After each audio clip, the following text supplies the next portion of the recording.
Welcome to Chris Parkin Shooting Sports. Today I'm out with an Element Optics Titan. This is the 34mm tube big boy of the Element Optics range. This is a 5-25x magnification with a 56mm front end for the most light entry. And this one is actually unusually for me in minutes of angle. I usually go for milliradians just because it's my preference. The point of these scopes is you can have them in whatever measurement suits you. This one's minutes of angle, I prefer milliradians, but it's available in both with matching reticle, and because it's first focal plane, whatever it shows you on the reticle is identically matched by the turret regardless of the magnification setting. I'm using it today on a CZ457 LRP in 2-2 rimfire, so I can practice some of the dialing capabilities of it and shoot steel plates at extended ranges. This has 25 minutes of angle per turn, which is extensive, and from 0 at 100 meters here, I can now dial up 25, 26, 27, 28, 29, 30, 31, let's just keep going, that's 35, that's 40. We've got nearly 50 minutes of angle adjustment there from the 0 point from 100 meters upwards. And I have actually got 5 more minutes of angle below to play with. Now these are actually adjustable mounts, so I could be using this actually further tipped up as well to increase the range capability even more. And it's already on the CZ's 25 minute of angle adjustment rail, which gives it initial inclination. You can probably see there's an adapter on the back here, and this is for a PARD 007V. This is going to allow me to film and photograph some of the footage, and it's the 16mm focal length unit, which I find is optimum for this scope's eye relief. I've been using this scope on several rifles, and I've actually this morning just taken it off an air rifle. I've put it on here and I've zeroed it, so I haven't set up the turrets yet, and I'll do those shortly on camera so you can see how we reset these so that the zero stops and the markings are correct for the rifle it's being used on. ED glass reduces chromatic aberration, and with low sunlight in the winter I've appreciated the fact I've got great image quality with poor sunlight conditions and poor sunlight directions, which makes shooting quite difficult. Of course, the footage through the PARD isn't quite as crisp as how you can expect with the human eye, but I'm going to do my best here to focus it to show the best picture. This target's at 100 meters. You can see the wind is doing very little on the flag above it.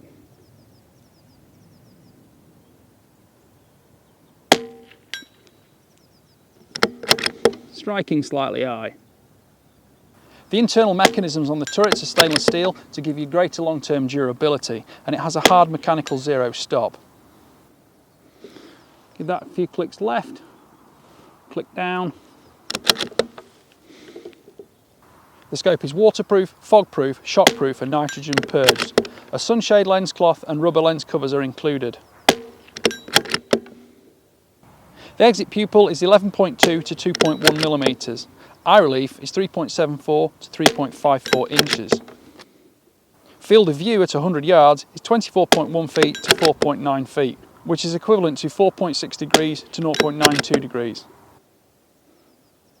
This minute of angle version has quarter MOA clicks, and there are 25 minutes per turn.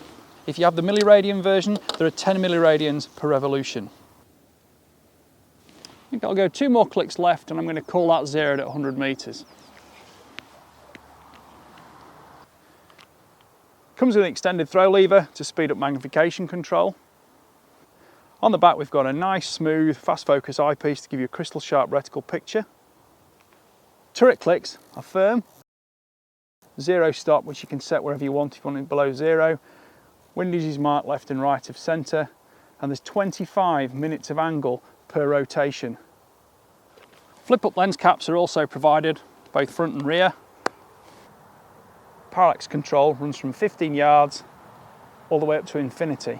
It's a super smooth dial rotating. You've got great grip on the sides here, and there's absolutely zero backlash with crisp focal control, especially noticeable when you're using add-ons at the rear for night vision or daylight videoing. Illumination is on the outer dial here. There are 6 intensity settings, and each one has an intervening off position. A replacement battery goes under the cap on the end. It's the usual CR2032. There's also an additional sunshade supplied. Take the lens cap off, and this screws onto the front here, giving you further protection from both mechanical damage and intervening light onto the objective lens. You can also put your flip cap back on the front as before. When the scope comes, there's a grub screw in there. You remove that with the Allen key and the throw lever fits in easily like that. If you don't use the throw lever, the segmented dial here for magnification control is very grippy, whether barehanded or wearing gloves. There's plenty of space on the 34mm tube to give you great control with your scope rings to allow you to set up eye relief regardless of what rifle you're using. This is on a fairly small rimfire rifle, so it looks like it's mounted quite a long way forward because it does have 100mm Magnum capable eye relief. To zero the markings, just unscrew the cap here.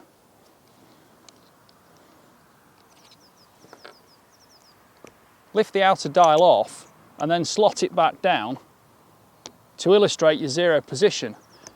There is also the functionality of a zero stop on this scope, but we need the Allen keys for that. So I'm going to get the Allen keys now, which are supplied in the box with the Element optic. The scope is supplied with Allen keys for turret setup. There's also an extensive instruction book to explain both the reticle and all scope functionality clearly to the user. You get rubberized lens cap that stretch over from the ocular and objective lenses, and there's also an extended sunshade as well as a cleaning cloth for the lenses. From whatever zero distance you use, if you want to dial any negative on, it's better to do it with the turret in place and dial it down.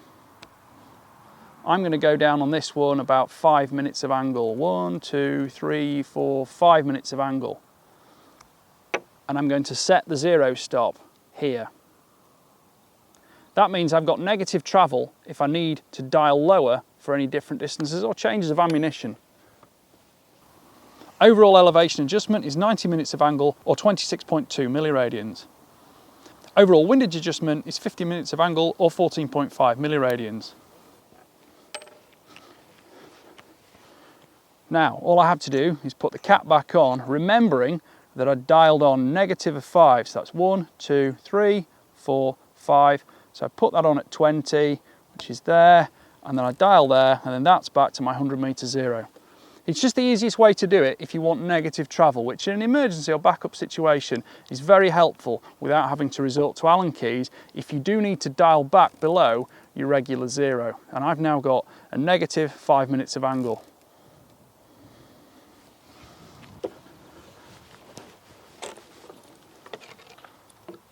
My first target setting up the scope today is 146 meters, and the Kestrel is telling me I need 8.5 minutes of elevation up from the 0 point. Now I'm mixing my units a little bit because I'm on 100 meters from my zero, but that's just the way my range is set up. So let's try this. 8.5 minutes of elevation. Overall length is 385 millimeters, weight is 1105 grams.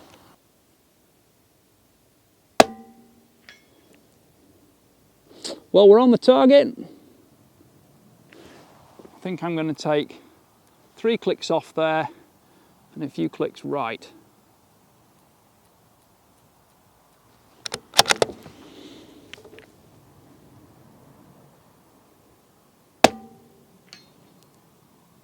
And that's a bit more like it. Almost perfectly central.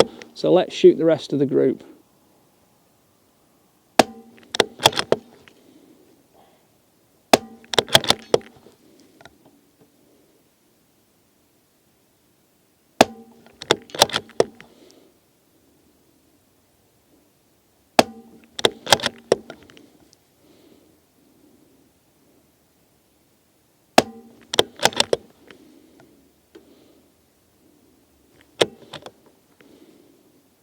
Well, I'm fairly happy with that in terms of the precision from the rifle. It's a little bit less comfortable than normal because I've got the added distance of the pad on the back to film it.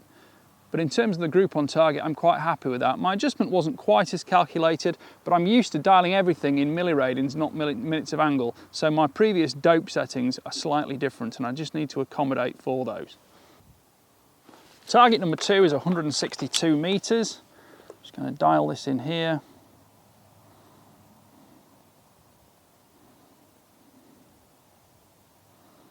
And that's giving me 11.7 minutes of angle. So I'm going to take probably a minute off that and I'm going to go for 10. I'll go for 10 3/4 minutes. Bit of a guesstimate on that one. Let's see how it goes.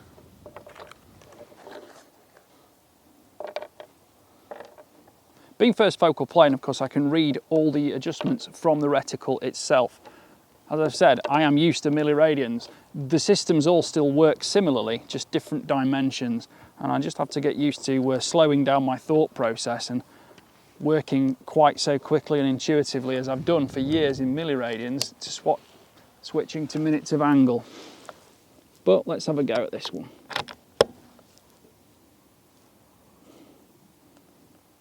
Got a little bit of wind on, slightly from the right. I'm just looking at the reticle to try and gauge the dimensions listed.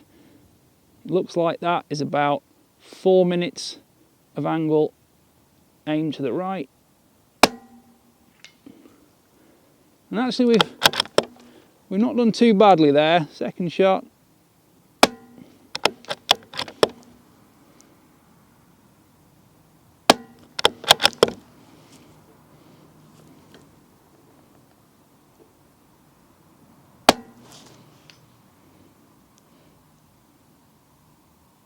Of course, with the pad on the back, you do lose a little bit of the image capability from bare eyesight, and I'm not seeing my bullet strike quite as easily through the pad.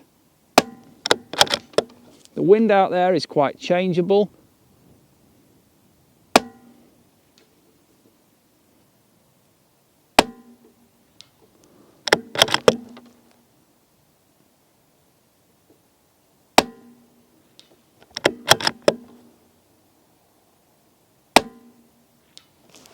Of course, taking the pad off gives me full access to the usual image quality. The image I'm looking at is actually very, very nice. It's crisp sharp. I've got reticle focus underneath here, and I've got fast throw lever on the magnification control so I can set up instantly. I haven't zeroed the windage turret yet because I'm not going to touch it for the moment, but the left side parallax and left side illumination control give me far more versatility on the rifle. The reticle's got 6 intensity levels with intervening off positions. It was started at about 5, so we'll go all the way through them. That's up to 6 now, I can tell, because it's the brightest. 5 is about my favourite, but of course in low light, poor performance, it's much more useful than in daylight. And with the pad on the back, you are compromising the visual capability you've got on the rifle a little bit anyway. And I think generally for long range and precision shooting, you're not going to use a pad. I'm purely using it just so I can video some of the footage, and I'll be preferring to use the scope without it to get the best performance out of it from my human eyesight. All the options are first focal plane with the APR 1C and APR 2D in milliradians. EHR 1C and APR 2D are in minutes of angle.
Well, I hope you've enjoyed watching this review video on the Element Titan scope.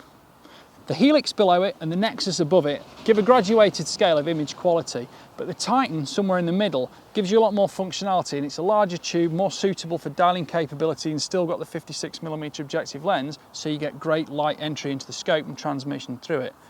The click values, whether you want minutes of angle or milliradians, are fantastic when coupled with a first focal plane reticle, which regardless of magnification will always read correctly, so that when you dial on accurate clicks which are repeatable and return to zero perfectly, you're assured of a reliable optic.